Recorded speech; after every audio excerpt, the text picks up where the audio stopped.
The discussions for the next 2 days will focus on the biggest of topics, the future of democracy, that democracy that began at Jamestown in 1607. Powerful democratic institutions, principles, and ideas came from those settlers or the generations that followed who had brought with them from England traditions and principles that in this soil were able to grow and flourish. Elected representation, the principle of the equality of all individuals, a recognition of the value of diversity, the power of freedom of religious worship, free enterprise, the Virginia Company being a venture capital company from England. All of those institutions and ideals were present in some way at the beginning here in Jamestown and have flourished over the 4 centuries. But what is the future of these institutions and this democracy? There are large and powerful questions that you'll grapple with over the next 2 days. I am not an academic or a student of democracy, but I am a passionate participant. And I have questions. I have concerns about democracy. If you watch TV, like late night, like I do sometimes, you'll see a product advertised that says that you can set it and forget it. Democracies aren't like that.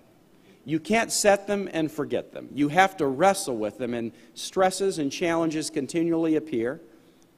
And there are stresses and challenges that I worry about today.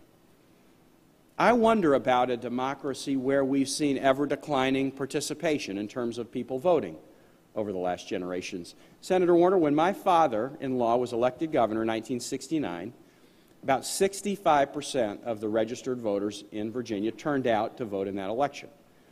When I was elected in 2005, it was about 45% of registered voters that turned out. There had been a steady decline over the course of that 36 years. And that is a decline that is not unique to Virginia. You can look at it pretty much in any state in this country. If you telescope that out for the next 20 or 30 years, will we have to invent a new word to describe a form of government that will have nearly universal suffrage, but only a minority of people choosing to participate? That is a topic that concerns me. I'm concerned about another topic that I know some of the elected officials here worry about, which is the cost of campaigns. One of the great advances in the Virginia democracy was overthrowing poll taxes that kept people from being able to vote because they couldn't pay dollars. The entry price for people being able to run as candidates these days is getting steeper and steeper and steeper. And that should cause us some concern. The tendency in politics to occasionally be confused and conflate dissent with unpatriotism or lack of patriotism is a concern in contemporary discourse, a concern in democracy, not just in this country, but elsewhere. And then there are broader questions about democracy and the future of democracy abroad. Democracy, most commonly in people's quick description, would connote majority rule.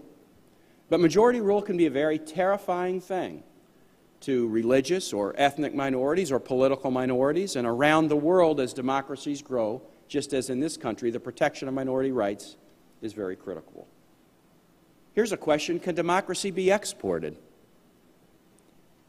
Can democracy be exported? Or is it something that has to be studied as an example, or can it be exported through a combination of example and force? That is a question we're wrestling with in this country and in others as we look and hope for the day when more countries will be truly democratic. And finally, the notion of international institutions. Democracy, in many ways, is a form of autonomy, a community autonomy.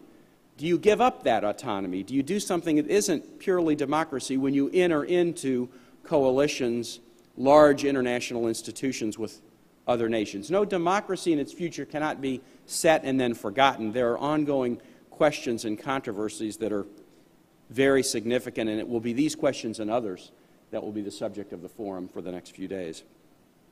Many argue, and I'm among them, that our best hope for world peace comes from democracy and the rule of law.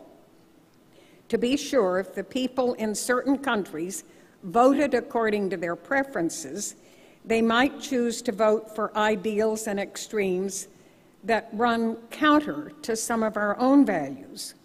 A democratic regime could choose to oppress and harm political dissidents or ethnic and religious minorities. Democratic regimes can adopt anti-Western sentiment as easily as totalitarian regimes. So why should we work to establish the rule of law in these countries when democracy itself will not make us more secure? At heart, I think this attitude echoes George Bernard Shaw's criticism. Some people imply that critics do not deserve the rule of law because they're incapable of realizing its promises. Now, I disagree with that assessment. The challenge that we face in this century is not to identify the people who deserve the benefit of democracy and the rule of law, but to ensure that everyone has an opportunity to have it and its benefits. And this is because the animating principles behind the rule of law are fundamentally incompatible with terrorism and genocide. So what do we mean by rule of law? The rule of law mantra is often invoked, but it remains a vague concept. At a minimum, laws must be adopted by a democratic government composed of representatives of the people. Second, those laws and the nation's constitution must then be enforced by a fair, impartial, and independent judiciary. Let me mention first about the requirement of representative government. It's all too easy to confuse democracy with the mere right to vote. But it is the invisible process of democracy that is as important to the rule of law as the casting of actual votes. The process of democracy forces society to come together and deliberate. Instead of attempting to change laws and government by means of violence and threats, democracy elevates the importance of debate. Instead of encouraging separation and segregation, democracy elevates common understanding. Instead of sending the message that individuals are isolated and unable to convey their message through any means other than violence, democracy tolerates and encourages difference of views. For these reasons, democracy is one of the most powerful tools we have available to combat the spread of violence. This process of democracy inspired Will Durant to say, "Democracy has done less harm and more good than any other form of government. It gave to human existence a zest and camaraderie that outweighed its pitfalls and defects. It gave to thought and science and enterprise the freedom essential to their operation and growth. It broke down the walls of privilege and class, and in each generation it raised up ability from every rank and place." Of course, this alone is not enough to guarantee the security, freedom, and commitment to human rights that we all hope to see flourish in this century.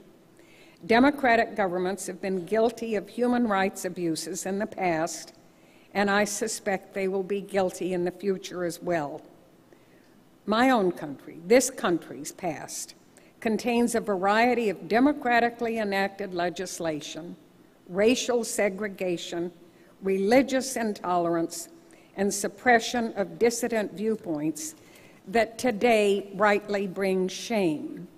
Two examples underscore this point. Democratically elected state governments passed Jim Crow laws that segregated African Americans in public facilities. And during World War II, a democratically elected president ordered the internment of over 100,000 Japanese Americans during the war. Now, examples such as these are not limited to the United States. Nearly every democracy has faced the challenge of unfair rules and laws applied by majority groups to minorities.